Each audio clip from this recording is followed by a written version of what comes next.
Bon début de semaine à toutes et à tous, mesdames et messieurs. Merci de faire confiance au journal de la ville et tout de suite les titres. La rentrée scolaire 2022-2023 effective ce lundi 5 septembre 2022 dans plusieurs écoles de la ville-province de Kinshasa, lancée sur les thèmes consolidation et pérennisation de la gratuité de l'enseignement primaire ainsi que la lutte contre les antivaleurs. La cérémonie du lancement officiel a eu lieu au collège Elikia. C'est tout pour les titres, mesdames et messieurs. Encore une fois, bienvenue dans ce journal.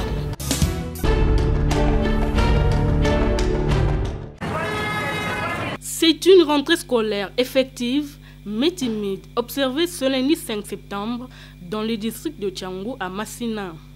Au Saint-Luc Banabakintou, où nos reporters ont fait les constats, bon nombre d'élèves n'ont pas répondu massivement présents. Cependant, cela n'a pas empêché le calendrier scolaire de démarrer. Pour le directeur Jérémy Moubiem, le congé n'appartient plus qu'au passé. La rentrée scolaire a été effective dans notre école. Nous avons eu les instructions de son Excellence, M. le ministre provincial, le samedi, à la réunion dans laquelle il nous a donné des orientations. Vous avez vu le matin, les examens sont venus. Nous avions commencé par l'appel nominal. Nous avions regardé chaque enfant dans sa classe. Et après cela, les cours ont commencé. Moi-même, j'étais sur le terrain pour me rendre compte du niveau des élèves qui venaient de la 3e année. Ça, c'est la 4e année. Même constat au complexe scolaire Bomberger, où les bancs sont presque vides. Les enseignants, quant à eux, dispensent les matières. Normalement, les retardataires ne s'apprendront qu'à eux-mêmes, a martelé le directeur Pierre Kassamba. Les parents des enfants doivent savoir que lorsqu'ils détiennent les enfants à la maison, ils sont en train de rendre un très mauvais service à leurs enfants, puisque nous suivons les calendriers scolaires. Le calendrier scolaire qui nous demande de démarrer aujourd'hui. Nous démarrons. Ce qui a été prévu pour cette semaine, nous avons enseigné. Alors maintenant, les enfants là qui viendront après, vous voyez qu'ils ont déjà perdu quelque chose. Malgré cette rentrée timide, quelques parents rencontrés sur place remercie le chef de l'État pour cette 3e année de gratuité de l'enseignement offerte au peuple congolais. Oui, la gratuité vraiment elle est effective aussi. Parce que cette école, nous savons, auparavant c'était payant. Mais présentement, on ne paye pas. C'est-à-dire la gratuité est là. Merci pour le chef de l'État. Je ne sais pas si je peux faire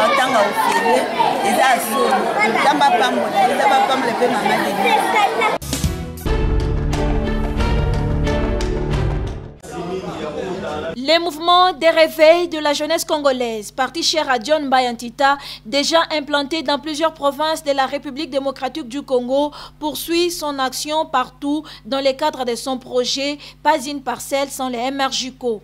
Raison pour laquelle le MRJCO a procédé ce samedi 3 septembre 2022 à l'installation du président de la Ligue provinciale de jeunes MRJCO Kinshasa et tout son comité, une cérémonie qui s'est déroulée au siège de l'interfédéral MRJCO en présence du secrétaire général du parti MRJCO, Patrick Ekouchou, et des cadres et militants du parti.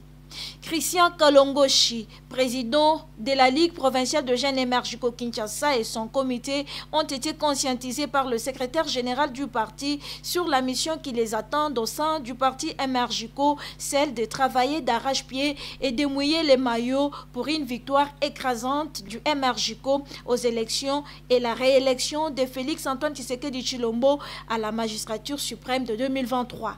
Juste après cette conscientisation est venu le moment tant attendu, celui de l'installation du comité Ligue provinciale MRJCO Kinshasa par le vice-président de la Ligue nationale de ces partis, Jean-Marie Lioko. Les insignes du parti, écharpes, drapeaux et statues ont été remis au comité installé. Désormais, il est sur terrain pour le travail. C'est un défi de changer l'image de la jeunesse congolaise, particulièrement la jeunesse quinoise ici à la ville-province de Kinshasa. L'objectif, c'est réussir de changer la mentalité de la jeunesse de la ville-province de Kinshasa et d'accompagner la vision du président de la République, son Excellence, M. le Président Félix Tshisekedi Tshilombo. Le projet, c'est de travailler ensemble pour redonner l'image de la jeunesse, de changer l'image de ce qui s'est passé avant. Maintenant, rien, ça va se passer sans la jeunesse. Tout est bien qui finit bien. C'est dans une ambiance sereine que s'est clôturée cette cérémonie.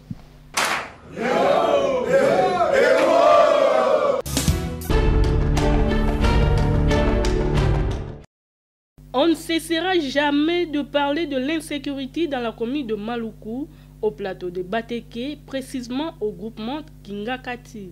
Certains inciviques, non autrement identifiés, ont posé des actes de vandalisme à la résidence du chef de ces groupements, Moudi Ferdinand. Maisons démolies, matériel pillé, véhicules brûlés, les champs n'ont pas été épargnés. Intronisé depuis 2008, Ferdinand Moudi est déçu de voir de tels actes se produire dans son groupement et s'interroge sur l'applicabilité de l'état des droits. Condamnation à l'Okuta. Donc, ils ont réseau. Réseau moko malfaiteur. Ngai Moudi Ferdinand Kolomboka. Ti na kokufaka na bakoko na ngai nzambe na ngai lobike tango na ekoki. Pour le pouvoir depuis le 28 septembre 2008 au famille na ngai pesa ngai oyo bakonzi ba yeba ngai nazana arrêté suka wana. Si on a condamné ngai na yibi nini ngap koloma bele. Pour soma mabele et pas na ngai. Oh, vu concession et pas na ngai. Si ko nga na yebi oté. Bon, boke ne ko sala jugement par défaut. Ce qui est là dans un banda yom tu vas condamner 3 ans. Prise de corps 3 ans. Au salaka 2 jours, 3 jours au bima. C'est ce qu'il fait dans un. Si ko etika inde service. Oh, l'état ndenge mukonja mboka lobi état de droit. Yango anande ko landana pouvoir continuer ça sacré et ça pouvoir politique ti. Nga yo nazali. Banda kunanga ba détruire na sima moi mikolo nazala kité ba détruire ba mboka. Donc biloko nyonso isiki nango. Yo mona mwa ba mfuma mike bazota ba pesi ba policier baza ko boma batu ba bomisi batu ebele. Il demande par ailleurs le respect de son pouvoir par la population et la hiérarchie.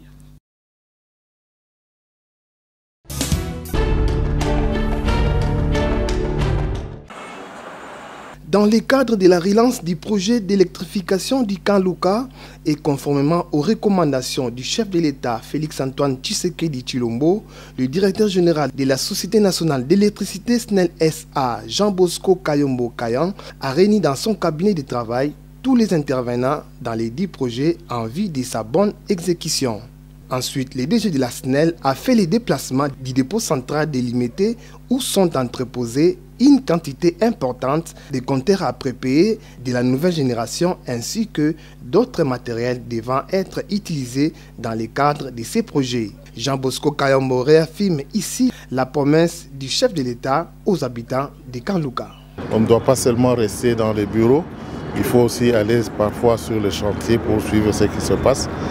Et ici particulièrement, on est venu pour les compteurs parce que, comme vous le savez, nous avons un défi majeur à réaliser, c'est celui de lancer effectivement donc, sur terrain les travaux du camp Luka.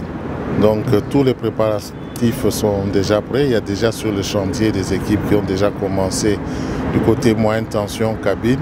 Maintenant, je voulais me rassurer que du côté des compteurs, les quantités de compteurs qu'on avait commandés sont bel et bien là et qu'ils sont disponibles pour être installés et voir avec les équipes qui vont travailler comment ils peuvent s'organiser et les booster pour que le travail commence. Parce que quand ça commence, il faut que ça ne s'arrête que quand c'est terminé. On ne veut pas avoir des arrêts en cours de route. Vous confirmez que la promesse du chef de l'État pour les habitants de Kanluka a été tenue?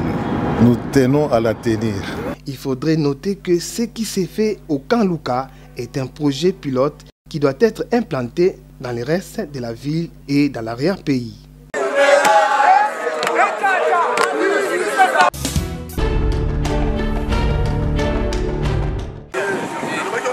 Comme annoncé par le directeur général de la Société nationale d'électricité SNEL SA lors de sa descente au magasin des SNEL alimentés, le projet d'électrification du Kanluka est effectif. Sur place au Kanlouka, les opérateurs recrutés dans le cadre de ces projets sont à pied d'œuvre. Le bureau de la SNEL, d'où les opérations seront coordonnées, est en voie de réhabilitation. Un stock de plus de 20 000 compteurs à prépaiement est disponible, prêt à être posé.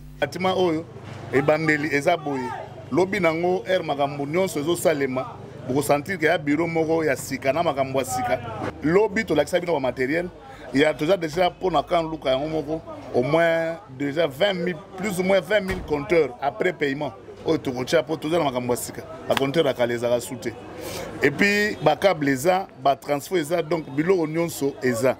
Les autres opérateurs devant développer d'autres compartiments du projet sont présents à l'instar des AMK, NSM et SOGERC, comme l'explique l'ingénieur Jérôme Bokinda. Nous, au niveau de Kanlouka, NSM doit assurer la partie réseaux électriques. En fait, c'est nous qui allons déployer les réseaux au niveau de Kanlouka. Je pense que là, nous venons de faire un tour au niveau de notre entrepôt. Vous avez vérifié les matériels. Alors, nous sommes déjà au lancement. C'est le point de piquetage qu'on doit commencer pour le lancement de ces réseaux. Donc, nous sommes déjà à pied d'œuvre. Les responsables de la communication SNEL, Bob Mbomolona, circonscrit la situation au Kanlouka. En fait, si nous sommes descendus aujourd'hui sur le terrain, c'est pour vous montrer que nous n'avons pas signé de contrat de prestation avec des maisons fantômes. Vous avez, l'autre fois, nous vous avons montré AMK. Aujourd'hui, nous vous montrons NSM parce que vous vous souviendrez que lorsqu'on a parlé du projet Mbujimaï, on vous a même montré aussi SOGEAC qui est aussi impliqué dans les mêmes projets qu'Kanlouka. Donc ce sont des prestateurs qui ont pignon sur rue et c'est pour montrer à la population que le chef de l'État a entre ses mains un instrument qu'est la SNEL pour la matérialisation de sa vision. Donc que les amis de Kanlouka nous fassent confiance, ils vont avoir du courant et un très bon courant. On parle de Kanlouka comme quartier pilote et on le fera pour toute la République démocratique du Congo. Pour tout dire, les délais fixés par le chef de l'État, Félix Antoine Tshisekedi Tshilombo, quant au début du projet est tenu par la SNEL, c'est là à la grande satisfaction de la population. Le président de la République a une vision pour la Mboka. Président de la République, photo pour la Kanlouka. Na visibilité na ye, tomoni na kota SNEL, après si 10 cas. Et puis bazo rendre fiable aux agriculteurs. Tosepe lokola mokonza mboka yaki président de la République, le chef de l'État, papa Tshisekedi. Pe na malamu na osepele pa na ndenge nini. Soka pesi musala azolandela musala wana. Nde loko na osepela ya ye mokonza sala nde bongo. Fatime. Fatime. Pourquoi tongolo Fatime?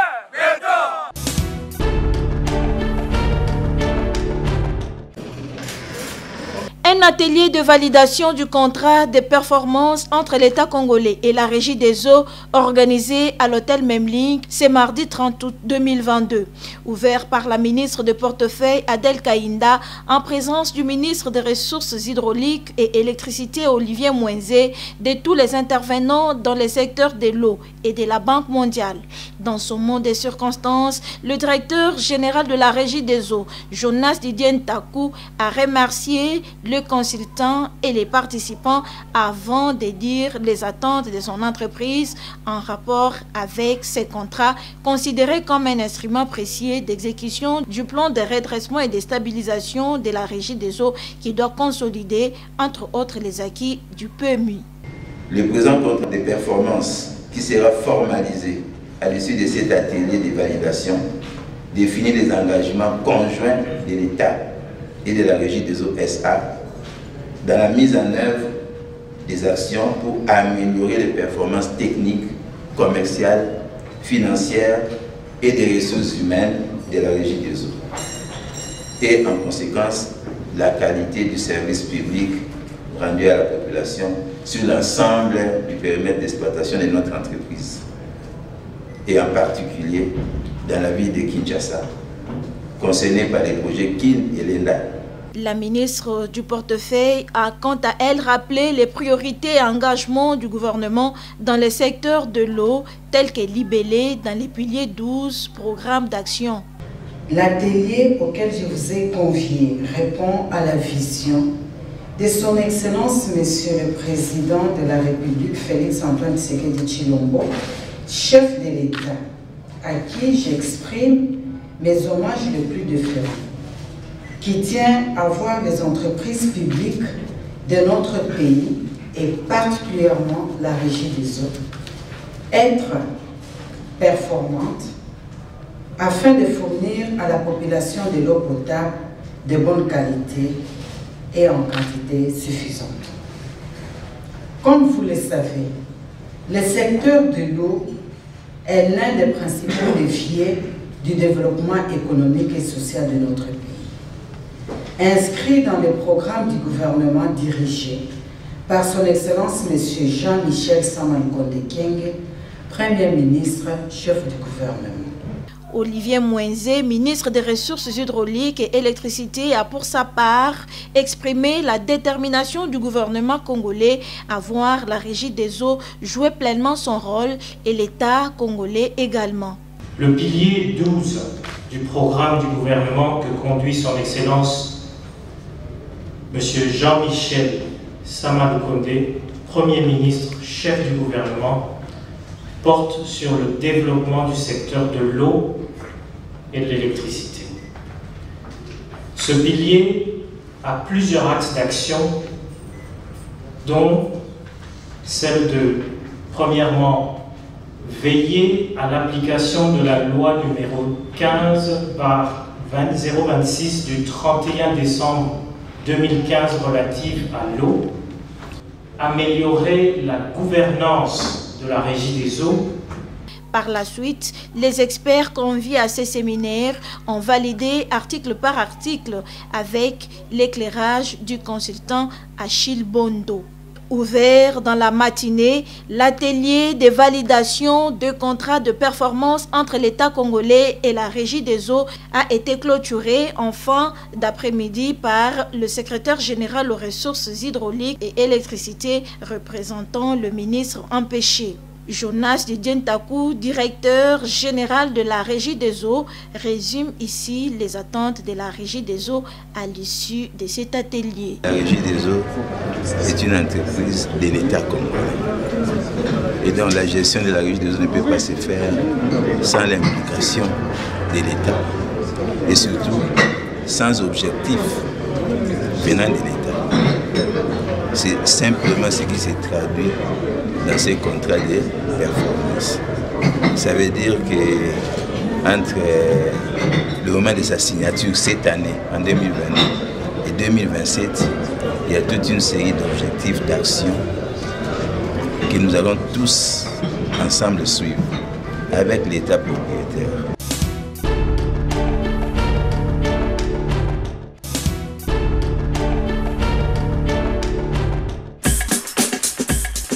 Nous sommes arrivés à la fin de ce journal de la ville, mesdames et messieurs.